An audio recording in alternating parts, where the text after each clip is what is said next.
দর্শক, সরকারের প্রতি মানুষের আস্থা কিছুদিনের মধ্যে নাই হয়ে যাবে বললেন হাসনাত আব্দুল্লাহ।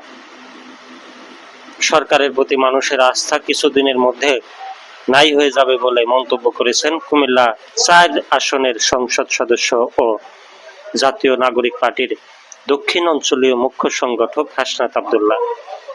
রোববার কুমিল্লার মেঘনা উপজেলা পরিষদ মাঠে অনুষ্ঠিত এনসিপির পদযাত্রা ও যোগদান অনুষ্ঠানে প্রধান অতিথির বক্তব্যে হাসনাত এসব কথা বলেন।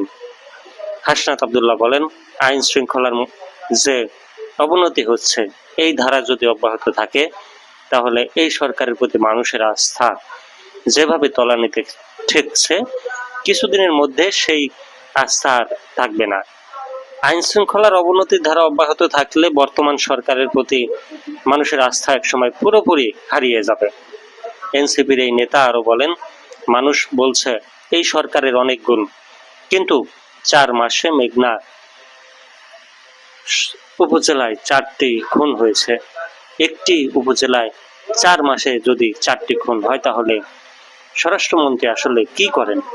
তিনি কখনো প্রধানমন্ত্রীর পক্ষে কখনো অর্থমন্ত্রীর পক্ষে কথা বলেন, কিন্তু নিজের মন্ত্রণালয় নিয়ে তার কোনো চিন্তা নাই।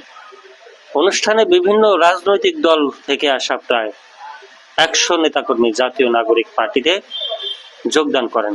পরে তাদের হাতে দলীয় পতাকা তুলে দেন হাসনাত আব্দুল্লাহ।